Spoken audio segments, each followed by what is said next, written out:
Selamat malam, Budiah. Pada kesempatan kali ini, saya akan memberikan presentasi jawaban ujian akhir semester ganjil tahun 2024-2025 untuk mata kuliah bisnis mengantar. Sebelum memulai, saya akan terlebih dahulu memperkenalkan diri. Nama saya Mika Lignas Windrawan dengan nomor mahasiswa 2403 28295 dari kelas N. Jadi yang pertama saya akan menjawab soal nomor 1, yaitu tentang untuk melakukan survei dalam bentuk wawancara, observasi, dan dokumentasi terhadap satu UMKM di sekitar saya, dan menjawab beberapa pertanyaan di layar. Yang pertama, menjelaskan tentang identitas usaha, produk, layanan yang dijual, serta struktur organisasi perusahaan. Kemudian yang kedua, menjelaskan strategi pemasaran yang dilakukan oleh perusahaan tersebut untuk meningkatkan profit, seperti segmenting, targeting, dan positioning. Kemudian menjelaskan usaha-usaha yang dilakukan perusahaan untuk meningkatkan profitnya selama ini. Kemudian yang keempat, menjelaskan bagaimana perusahaan memanfaatkan media sosial untuk melakukan kegiatan pemasarannya. Lalu yang terakhir, bagaimana pengelolaan keuangan perusahaan yang selama ini dilakukan. Jadi, untuk menjawab soal pertama, saya melakukan wawancara terhadap salah satu toko voucher elektronik terdekat di rumah saya, yaitu berjudul 166 Sel. Toko voucher 166 Sel ini buka mulai pukul 12 siang sampai 9 malam. Sang pemilik bernama Pak Makmuri berkenan untuk saya ajak wawancara terkait dengan UMKM yang ia jalankan. Saya sudah beberapa kali membeli produk e-wallet di counter tersebut dan saya merasa puas dengan pelayanan dari Bapak Makmuri. Berikut adalah hasil wawancara saya bersama dengan Pak Makmuri selaku pemilik counter 166 Sel. Yang pertama itu saya menanyakan bagaimana awal mulanya terbentuk UMKM toko voucher elektronik 166 Sel ini. Jadi sebelum dibangunnya 166 Sel, dulu Pak Makmuri saat masih duduk di bangku perkuliahan, ia sudah menyambi bekerja di sebuah counter. Kemudian setelah lulus kuliah, beliau bekerja di sebuah perusahaan perbankan di Jogja selama 10 tahun. Namun beliau tidak melanjutkan kerjanya karena adanya rolling out keluar kota, sehingga beliau memutuskan untuk keluar dari pekerjaan perbankannya. Kemudian setelah memikirkan usaha apa yang ingin ia lakukan, ia membuka usaha sendiri berupa counter ini yang sudah berjalan dari tahun 2020. Jadi sekitar sudah 4 tahun. Kemudian strategi pemasaran yang dilakukan oleh Pak Makmuri untuk meningkatkan profitnya. Jadi Pak Makmuri menggunakan info branding dari merek-merek kota seperti Axis, Indosat, Telkomsel, dan yang lain sebagainya dalam bentuk poster atau tempelan-tempelan yang ditempel di dinding ruko tersebut. Selain itu juga terdapat running tag yang memaparkan produk yang disediakan bagi konsumen.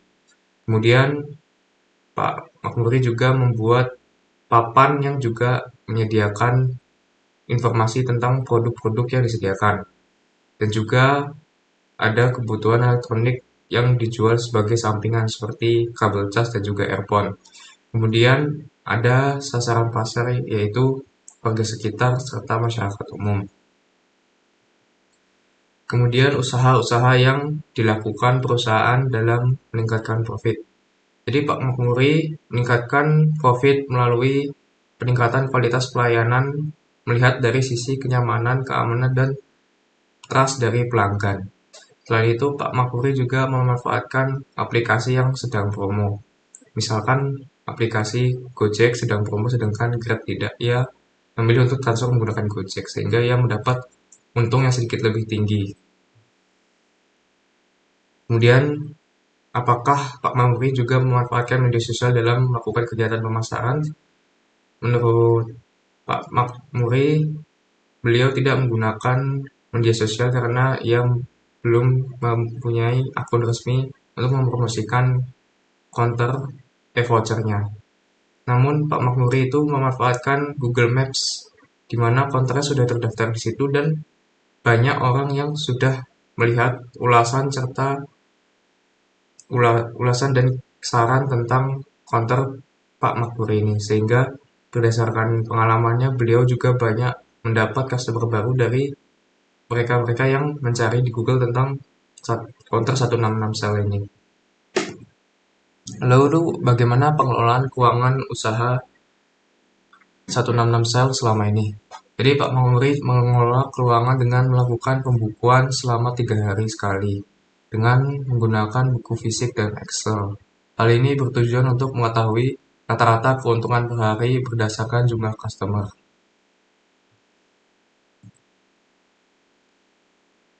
Kemudian berlanjut pada soal pertama bagian 2. Jadi masih mendasar pada soal pertama, beberapa soal yang harus dijelaskan. Yang pertama adalah berikan saran mendasar teori yang berkaitan dengan usaha-usaha menetapkan harga dan profit, dan memberikan saran mendasar teori yang berkaitan dengan usaha-usaha menetapkan pemasaran produk dan layanan perusahaan. Serta buatlah konten media sosial untuk memasarkan produk dan layanan perusahaan. Oke, jadi saran berdasarkan teori yang berkaitan dengan usaha-usaha menetapkan harga dan profit. Jadi dalam mengembangkan suatu harga produk atau layanan, penting untuk mempertimbangkan teori-teori seperti biaya produksi, permintaan pasar, dan posisi produk di pasar. Bisa menggunakan metode seperti cost plus pricing, skimming, atau penetapan harga bersaing dapat membantu untuk memastikan harga yang kompetitif dan menguntungkan.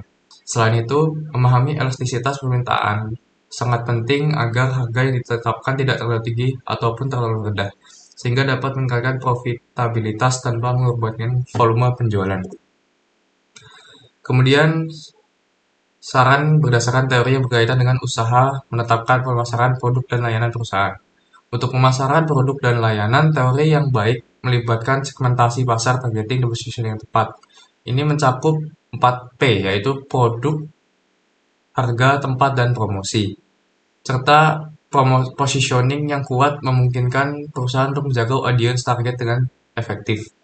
Strategi pemasaran yang baik juga harus mempertimbangkan tren pasar, preferensi konsumen, serta perubahan dalam perilaku pembeli untuk merancang kampanye yang relevan dan berhasil.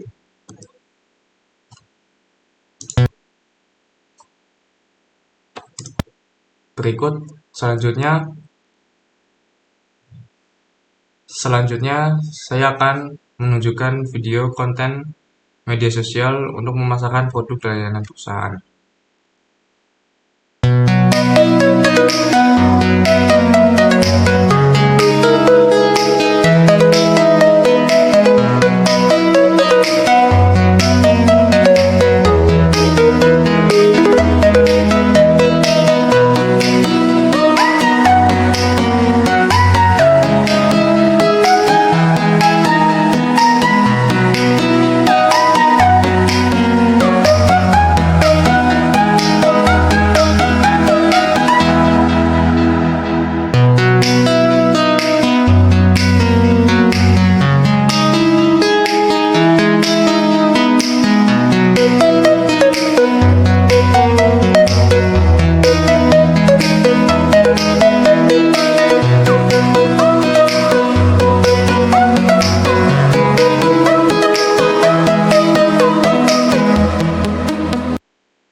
Oke, selanjutnya kita beralih pada soal kedua, yaitu yang pertama menjelaskan apa yang membedakan antara seorang wirausaha dengan yang bukan wirausaha, misalnya pegawai atau manajer. Kemudian menjelaskan bagaimana mindset entrepreneur dan cara membangun mindset entrepreneur tersebut dalam diri kita. Kemudian apa alasan, dorongan, ataupun motivasi yang penting untuk menjadi seorang wirausaha. Oke, yang pertama untuk menjawab soal pertama tentang perbedaan antara wirausaha ataupun yang bukan wirausaha. Jadi yang pertama wirausaha itu dalam mengambil resiko, ia siap mengambil resiko yang tinggi untuk yang tinggi maupun yang rendah. Itu untuk mengejar peluang dan inovasi terbaru. Sedangkan yang bukan wirausaha, ia cenderung menghindari resiko. Namun ia fokus pada stabilitas dan keberlanjutan pekerjaan. Kemudian wirausaha dalam kreativitas dan inovasi, ia selalu mencari cara untuk memecahkan masalah dan menciptakan inovasi produk dan layanan yang khas. Sedangkan untuk yang bukan wirausaha, mereka mengikuti sistem dan prosedur yang ada dan melakukan perubahan hanya jika diperlukan. Kemudian, dalam organisasi dan peluang, wirausaha melihat peluang bahkan di tengah tantangan, serta proaktif dalam menciptakan peluang baru. Dan untuk seorang bukan wirausaha, mereka fokus pada efisiensi dan pengelolaan tugas yang ada. Peluang biasanya datang dari atasan. Kemudian, wirausaha mandiri dalam menentukan tujuan dan jadwal, bertanggung jawab penuh atas hasil kerja mereka. Sedangkan untuk bukan wirausaha, mereka bekerja berdasarkan tujuan dan waktu yang telah ditentukan oleh organisasi ataupun perusahaan. Kemudian, motivasi utama dari wirausaha adalah untuk kebebasan, hasrat, inovasi, dan keinginan menciptakan sesuatu yang berharga. Sedangkan untuk bukan wirausaha, mereka bermotivasi untuk mencapai stabilitas karir, gaji yang tetap, serta jenjang karir yang jelas. Kemudian dari jawaban soal nomor 2B. Jadi bagaimana mindset entrepreneur itu dan cara membangunnya. Jadi mindset seorang entrepreneur itu mencakup berpikiran secara kreatif dan inovatif, kemudian berorientasi pada solusi, serta berani mengambil risiko yang terukur. Mereka fleksibel, adaptif terhadap perubahan, dan fokus pada penciptaan nilai jangka panjang, bukan sekadar menguntungkan sementara. Selain itu, entrepreneur juga membangun jaringan dan kolaborasi untuk mendukung pertumbuhan bisnis mereka. Untuk membangun mindset entrepreneur ini, seseorang itu harus perlu belajar dari pengalaman-pengalaman sebelumnya, termasuk kegagalan yang memberikan pelajaran yang berharga. Pola pikir positif serta fokus pada peluang yang ada. Kreativitas harus terus diasah melalui eksplorasi solusi baru. Keluar dari zona nyaman, mencoba hal baru, dan menghadapi tantangan juga menjadi langkah yang krusial. Membaca buku, mengikuti seminar, atau belajar dari entrepreneur sukses juga dapat memperkaya wawasan mereka. Networking dengan individu yang memiliki visi yang sama, serta disiplin fokus pada tujuan jangka panjang adalah kunci untuk menjadi entrepreneur yang baik. Kemudian, alasan orang menjadi wirausaha ataupun motivasi mereka. Jadi menjadi wirausaha itu menawarkan kebebasan finansial dengan potensi penghasilan yang tidak terbatas. Berbeda dari gaji tetap seorang pegawai yang tetap stagnan. Selain itu, wirausaha juga memiliki kemandirian penuh dalam mengambil keputusan tanpa terikat oleh aturan organisasi ataupun perusahaan. Mereka juga memiliki peluang untuk berinovasi dan menciptakan ide-ide baru yang dapat membawa perubahan signifikan di pasar maupun masyarakat. Banyak wirausaha terdorong untuk oleh motivasi untuk memberikan dampak sosial, baik dengan menyelesaikan masalah maupun memberikan kontribusi positif. Meski awalnya memerlukan kerja keras, wirausaha memiliki kebebasan waktu setelah bisnisnya stabil. Selain itu, menjadi wirausaha memungkinkan seseorang meninggalkan warisan, baik dalam bentuk bisnis yang berkelanjutan maupun dampak sosial. Proses ini juga mendukung pengembangan diri, seperti meningkatkan kemampuan manajerial, komunikasi, dan kepemimpinan. Kemudian berlanjut pada soal nomor 3. Yang pertama, bagaimana kontribusi UKM di Indonesia dalam perekonomian Indonesia? Apakah kontribusi tersebut sudah mencerminkan pelaku UKM memiliki ciri-ciri wirausaha? Kemudian yang kedua adalah menjelaskan tentang melatar belakangi kondisi seperti di atas. Oke, jadi kontribusi UKM dalam perekonomian Indonesia ada beberapa contoh seperti kontribusi UKM terhadap PDB, di mana UKM menyumbang lebih dari 60% terhadap produk domestik bruto atau PDB di Indonesia. Kemudian penyerapan tenaga kerja, yaitu UKM menyerap sekitar 97% tenaga kerja nasional, sehingga menjadi angka untuk meluaskan lapangan pekerjaan dan mengurangi pengangguran.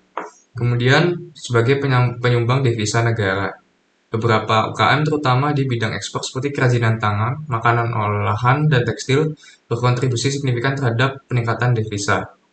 Kemudian pemerataan ekonomi, UKM yang tersebar di berbagai wilayah termasuk di wilayah pedesaan, sehingga itu membantu menciptakan pemerataan ekonomi di Indonesia. Jadi banyak pelaku UKM yang sudah menunjukkan ciri khas seorang wirausaha seperti kreativitas, kemampuan adaptasi, dan keberanian mengambil resiko. Contohnya UKM sudah banyak yang memanfaatkan teknologi digital untuk memasarkan produk dan mendistribusikannya secara lebih luas. Namun, tidak semua UKM sepenuhnya mencerminkan karakter wirausaha sejati. Sebagian besar masih mengarah kepada keuntungan jangka pendek. Kemudian masih kurang fokus pada inovasi dan cenderung menghindari risiko yang besar. Banyak dari mereka yang bergerak di sektor tradisional dengan mengikuti pola bisnis yang sudah ada, tanpa mengikuti inovasi dan tren yang signifikan. Kemudian, hal-hal yang melatar belakangi kondisi tersebut adalah adanya faktor positif dan tantangan yang membentuk perkembangan mereka. Dari sisi positif, dukungan pemerintah berupa fasilitas seperti kredit usaha rakyat atau KUR, pelatihan kewirausahaan, dan insentif pajak sangat membantu pelaku UKM untuk berkembang. Selain itu, ketersediaan teknologi digital melalui platform e-commerce seperti Tokopedia dan Shopee memungkinkan UKM menjangkau pasar yang lebih luas. Indonesia juga kaya akan sumber daya alam dan budaya, yang memberi keunikan dan keberagaman produk UKM. Namun, terdapat pula tantangan yang membatasi perkembangan mindset wirausaha di kalangan pelaku UKM. Banyak dari mereka hanya memiliki pendidikan dan keterampilan dasar tanpa pengetahuan manajemen bisnis modern, sehingga kurang inovatif dalam mengembangkan pasar. Sebagian besar UKM masih bertujuan pada keuntungan jangka pendek karena tuntutan ekonomi, sehingga kurang fokus pada inovasi dan ekspansi. Akses modal yang masih terkendala meski adanya program KUR, terutama untuk mengembangkan bisnis yang lebih besar. Di beberapa daerah, minimnya keterampilan akan teknologi membuat UKM tetap bergantung pada metode tradisional, sehingga bersaing di pasar semakin menjadi kompetitif. Kemudian menuju soal nomor 4. Berdasarkan project doing business yang dikerjakan sebelumnya, bagaimana cara menguji kelayakan gagasan bisnis tersebut sehingga Anda atau nilai yang layak baik secara technical feasibility maupun marketability-nya. Kemudian persiapan apa saja yang harus dipikirkan sebelum memulai menjalankan bisnis agar seorang entrepreneur dapat bertahan di awal bisnisnya. Kemudian pelajaran penting apa dalam simulasi startup bisnis dengan menggunakan program Excel yang dapat Anda terapkan. Dan yang terakhir, apa saja kriteria kelayakan ekonomis suatu usaha yang bisa digunakan atau dituntut oleh pihak investor. Yang pertama, cara menguji kelayakan gagasan bisnis. Yang pertama itu technical feasibility atau kelayakan teknis. Yang pertama itu evaluasi teknologi, yaitu memastikan teknologi yang dibutuhkan tersedia, terjangkau, dan dapat dioperasikan dengan baik. Kemudian ketersediaan sumber daya, analisis sumber daya manusia, bahan baku, dan infrastruktur yang diperlukan untuk menjalankan bisnis. Kemudian prototyping dan uji produk, mengembangkan prototipe atau layanan awal untuk diuji secara langsung. Kemudian efisiensi operasional, meninjau proses operasional untuk memastikan efisiensi dan standar kualitas terpenuhi. Kemudian yang kedua adalah marketability atau kelayakan pasar. Yang pertama adalah riset pasar, yaitu identifikasi target pasar, kebutuhan konsumen, dan tingkat persaingan. Kemudian ada analisis permintaan, meninjau apakah adanya kebutuhan nyata terhadap produk atau jasa yang ditawarkan. Kemudian survei konsumen, untuk mengumpulkan umpan balik langsung dari calon pengguna mengenai produk atau jasa. Dan yang terakhir adalah analisis SWOT, yaitu mengevaluasi kekuatan, kelemahan, peluang, dan ancaman bisnis dalam pasar. Kemudian persiapan sebelum memulai bisnis agar bertahan di awal. Yang pertama itu adalah perencanaan bisnis, yaitu menyusun perencanaan bisnis yang mencakup visi misi, strategi pemasaran, analisis keuangan, dan target pasar. Kemudian adalah perencanaan keuangan, menyediakan modal kerja yang cukup untuk 6-12 bulan pada awal memulai bisnis. Terus membuat anggaran dan proyeksi arus kas atau cash flow untuk menghindari kekurangan dana. Kemudian yang ketiga adalah studi kompetitor, menganalisis kelebihan dan kelemahan kompetitor di sekitar untuk menentukan posisi bisnis yang Anda lakukan di pasar. Kemudian yang keempat adalah membangun tim yang solid, merekrut individu serta sumber daya manusia yang kompeten dan memiliki visi yang sejalan dengan bisnis. Kemudian persiapan mental, yaitu mempersiapkan diri untuk menghadapi tantangan yang seperti ketidakstabilan pendapatan dan tekanan waktu. Kemudian mengurus legalitas usaha seperti sertifikasi dokumen yang diperlukan untuk kelancaran operasional bisnis. Dan yang terakhir adalah jaringan dan dukungan, membantu dengan membangun hubungan dengan mentor, investor, dan mitra bisnis potensial untuk mendukung pertumbuhan bisnis.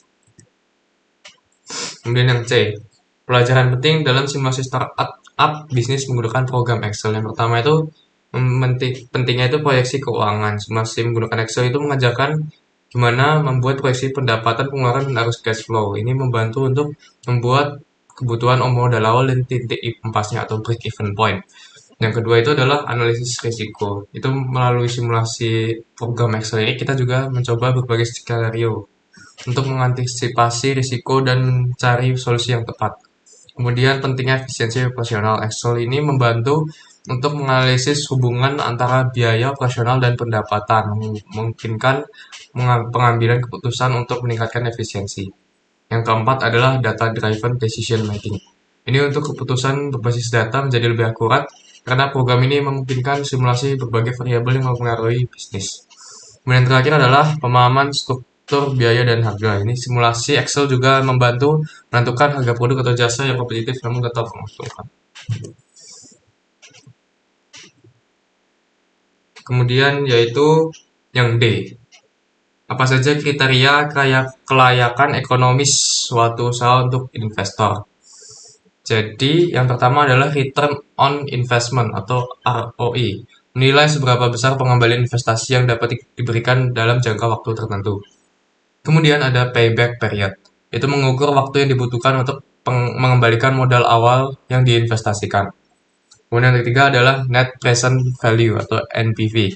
Itu menghitung nilai sekarang dari total keuntungan masa depan yang dihasilkan bisnis setelah dikurangnya modal awal. Kemudian yang keempat ada internal rate of return atau IRR. Itu menentukan tingkat pengembalian yang diharapkan dari investasi membandingkan kelayakan proyek dengan alternatif investasi lainnya. Kemudian yang kelima adalah profit margin. Itu mengevaluasi seberapa besar keuntungan yang dihasilkan dibandingkan total pendapatan bisnis. Yang keenam adalah market potential, mengukur potensi pasar dan peluang pertumbuhan yang dapat dicapai dalam jangka panjang. Yang ketujuh adalah risiko bisnis.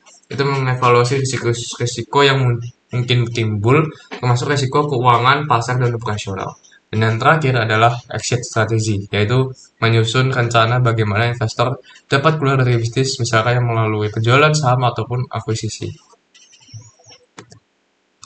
Sekian presentasi jawaban UAS dari saya, kurang lebihnya mohon maaf. Terima kasih, selamat malam.